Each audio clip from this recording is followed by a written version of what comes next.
Welcome back to our channel. Munugode MLA Rajagopal Reddy మళ్ళీ serious అయ్యిండు. So serious అవ్వడం ఆయనకేం కొత్త కాదు కదా, మళ్ళీ ఎందుకు దాని గురించి ప్రస్తావన అనుకుంటున్నారు కదా. ఈసారి ఢిల్లీ వెళ్ళి వచ్చిన తర్వాత రాజగోపాల్ రెడ్డి వ్యవహార శైలి చాలా చేంజ్ అయింది. సో అక్కడుండే ఢిల్లీ పెద్దలు ఏం హామీ ఇచ్చిండ్రో తెలియదు కానీ రాజగోపాల్ రెడ్డి డోసు పెంచి మరి ముఖ్యమంత్రి పైన డైరెక్ట్ అటాక్ చేసే పరిస్థితి. ఏకంగా ముఖ్యమంత్రి గత వారం నల్గొండల సభ పెడితేనే నువ్వు ముఖ్యమంత్రి అయితే నాకేంది, నేనెందుకు సభకు రావాలి అన్నట్టు సభకే డుమ్మా కొట్టిన పరిస్థితి. ఆ తర్వాత మళ్ళీ ఆగిందా?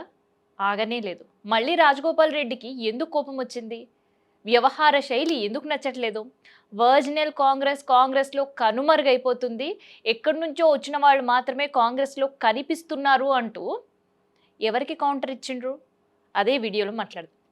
So Munugode MLA Rajagopal Reddy. మునుగోడు ఒక రాజ్యం, దానికి ఆయన రాజు, ఆయన పెట్టిన రూల్స్ మాత్రమే అక్కడ పాటించాల్సిందే, పాటిస్తున్నారు కూడా. దానికి ఒక పెద్ద ఎగ్జాంపుల్ ఏంటంటే రాష్ట్రంలో అక్బరీ శాఖకు సంబంధించిన రూల్స్ ఒకటైతే మునుగోడులో ఇంకొక రూల్స్ ఉంటాయి. సో అవే తూచా తప్పకుండా పాటిస్తారు. అండ్ నియోజకవర్గంలో ప్రజలకు ఎప్పుడూ అందుబాటులో ఉంటారు.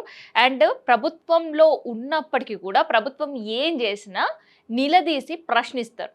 అది కార్యకర్తలే కావచ్చు, మంత్రులే కావచ్చు, ఎమ్మెల్యేలే కావచ్చు, ఎమ్మెల్సీలే కావచ్చు, ఏకంగా ముఖ్యమంత్రియే కావచ్చు. ఆయనకు నచ్చకపోతే నచ్చలేదు అని చెప్తారు.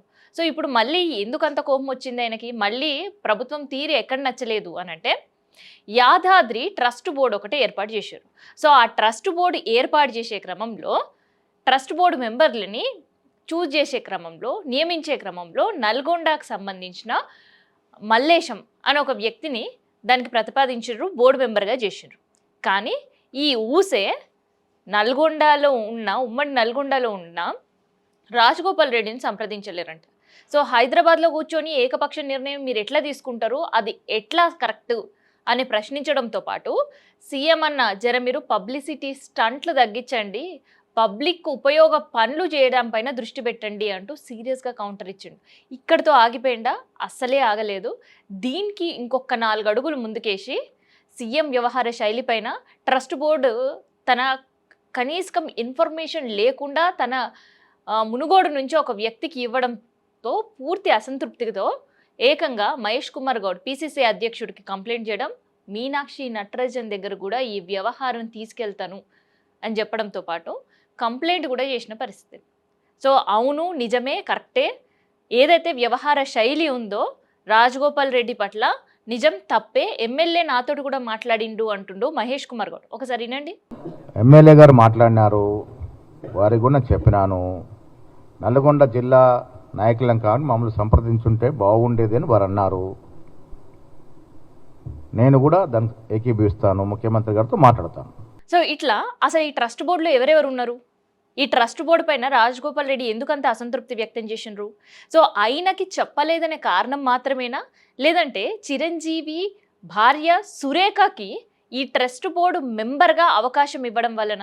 సో ఎందుకంటే పవన్ కళ్యాణ్ సభ పెట్టి ఇది నీ అయ్య జాగిరా అని అడిగిన సందర్భంలో కూడా రాజగోపాల్ రెడ్డి రియాక్ట్ అయిన సందర్భాలు చూసినాం, మాట్లాడిన సందర్భాలు చూసినాం, తెలంగాణకు సంబంధించిన ఉద్యమకారుల విషయంలో మాట్లాడిన విషయం చూసాం.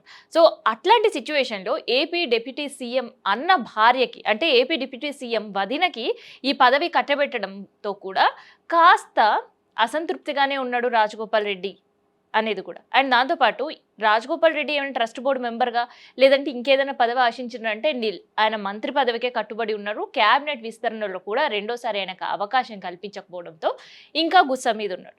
సో ఒక్కసారి ట్రస్ట్ బోర్డుకి సంబంధించిన మెంబర్స్ మనం చూస్తే ఎం సత్యనారాయణ రెడ్డి, ఈయన చైర్మన్గా ఎన్నికైండు. తర్వాత వినోద్ వెంకటస్వామి ఎమ్మెల్యే, కొండా సురేఖ చిరంజీవి భార్యకి ఇందులో అవకాశం ఉంది.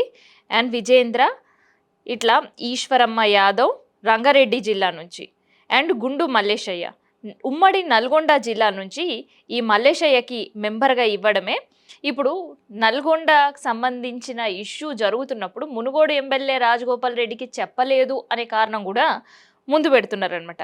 అండ్ దీంతోపాటు 10 మందిని కొత్తగా ఇచ్చి అండ్ దాంతోపాటు 11 నుంచి 18 వరకు కూడా ఎవరైతే గతంలో ఎక్స్ అఫీషియో మెంబర్స్ ఉన్నారో, అంటే ట్రస్ట్ బోర్డులో ఉండే వాళ్ళకి ఎక్స్ అఫీషియో మెంబర్స్గా కూడా వాళ్ళకి పోస్టింగ్ ఇచ్చారు. అందులో కలెక్టర్ ఉన్నారు, ఈవో ఉన్నారు, గతంలో వైటీటీడీ వైస్ చైర్మన్గా చేసిన వాళ్ళు ఉన్నారు, కిషన్ రావు సార్. సో చైర్మన్గా బోర్డుకి సీఎం ఉంటే వైస్ చైర్మన్గా వైటీడీడీకి కిషన్ రావు సార్ ఉండే, ఇప్పుడు special officer of Shilparamam. So ఆయనను కూడా మళ్ళీ కంటిన్యూ చేస్తూ కూడా ఇక్కడ అవకాశం ఇచ్చారనమాట. అండ్ దీంతో పాటు యాదాద్రి భువనగిరి డిస్టిక్ కలెక్టర్కి అవకాశం ఉంది, అండ్ ఎగ్జిక్యూటివ్ ఆఫీసర్ ఈవోకి అవకాశం ఇచ్చిర్రు, అండ్ అర్చకుల సంఘానికి సంబంధించిన ఎవరైతే అర్చకులు ఉంటారో ప్రధాన అర్చకులు, సో ప్రధాన అర్చకులకు కూడా దీనికి ఎక్స్ అఫీషియో మెంబర్గా పెట్టిర్రు. Principal secretary of government revenue department అధికారిని కూడా ఎక్స్ అఫీషియో మెంబర్గా పెట్టిరు. సో ఇక్కడ ఎంతమందిని ఎక్స్ అఫీషియో మెంబర్గా పెట్టిరు, ఎంతమందికి బోర్డు మెంబర్గా అవకాశం ఇచ్చిర్రు అనేది పక్కన పెడితే, రాజగోపాల్ రెడ్డికి గుస్సాకి కారణం ఏంటంటే కొత్తగా ట్రస్ట్ బోర్డు ఏర్పాటు చేసినప్పుడు ఒక్క మాట కూడా ఆయనకి చెప్పకపోవడమే అట. సో అందుకనే ఈ వ్యవహారం వెరీ వరస్ట్ అంటున్నారు. సో ఈ వ్యవహార శైలి నచ్చలేదు కాబట్టి నేను నల్గొండ సభకు రాలేదు అంటున్నారు. అయితే నల్గొండ సభకు మాత్రమేనా అంటే, నల్గొండలో సీఎం ఎప్పుడు పర్యటించినా కూడా అప్పుడు జిల్లాల లేకుండా ఆయన బయటపడే పరిస్థితి కనిపిస్తుంది. సో ఇదేం కొత్తగా, దాదాపు 62 సార్లు ముఖ్యమంత్రి అయిన తర్వాత రేవంత్ రెడ్డి నల్గొండకి వెళ్ళినప్పుడు ఏ ఒక్కసారి కూడా ప్రోటోకాల్ పాటించలే, ఏ ఒక్కసారి కూడా నల్గొండలో ముఖ్యమంత్రిని కలవని పరిస్థితి. ఇంకా చెప్పాలంటే మునుగోడుకు ముఖ్యమంత్రి వచ్చినా కూడా అక్కడ రాజగోపాల్ రెడ్డి కనిపించని పరిస్థితి. సో అందుకనే సీఎం వ్యవహార శైలి నాకు అస్సలు నచ్చట్లేదు, అందుకనే సభకి డుమ్మా కొట్టినా అని ఓపెన్ స్టేట్మెంట్ ఇచ్చే పరిస్థితి కనిపిస్తుంది. సో ఈ ఫైర్ బ్యాండ్ ఫైర్ ఇంకా పెరుగుతుంది తప్ప తగ్గట్లేదు.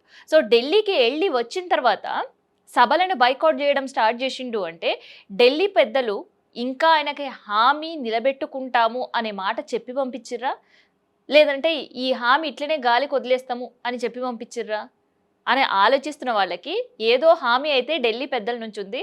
అందుకనే రాజగోపాల్ రెడ్డి ఇంకా మంత్రి పదవి పైన ఆశతోనే పార్టీలో ఉన్నారు అనే వార్తలు వినిపిస్తున్నాయి. లేదంటే పార్టీకి గుడ్ బై చెప్పి ఇంకొక పార్టీ జెండా కండువా కప్పుకునే పరిస్థితి ఉండేదట.